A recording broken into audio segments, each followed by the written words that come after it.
Hi, my name is Elizabeth Cesarone. I'm going to be reading How Much is a Million by David M. Schwartz.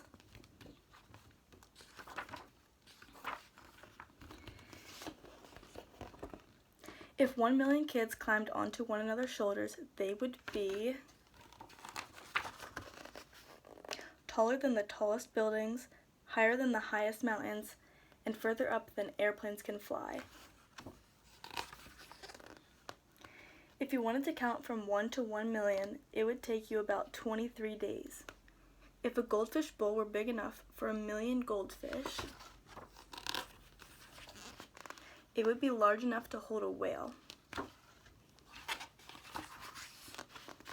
Presto, 100 stars. If this book had 1 million tiny stars, they would fill 70 pages. Climb aboard. There's a page full of stars, and then there's another page full of stars, and another page full of stars. There you have 100,000 stars. If we take this 7-page journey 10 times, we'll pass 1 million stars. Let's do that later. I'm hungry. I'm thirsty.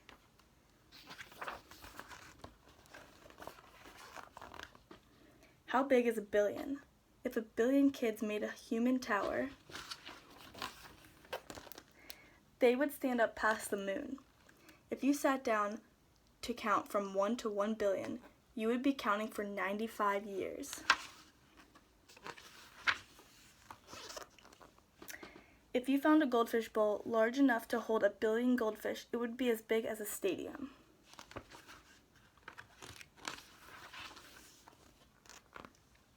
If this book had 1 billion tiny stars, its pages spread side by side would stretch almost 10 miles. How tremendous is 1 trillion? If a trillion kids stood on top of each other, they would reach way, way, way beyond the moon. Beyond Mars and Jupiter too, and almost as far as Saturn's rings. If you wanted to count from 1 to 1 trillion, it would take you almost 200,000 years.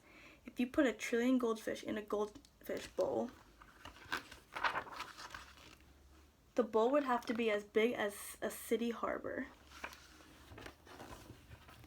And I think that is almost the end. If you put 1 trillion of our stars onto a gigantic roll of paper, it would stretch all the way from New York to New Zealand. The end. Thanks for listening.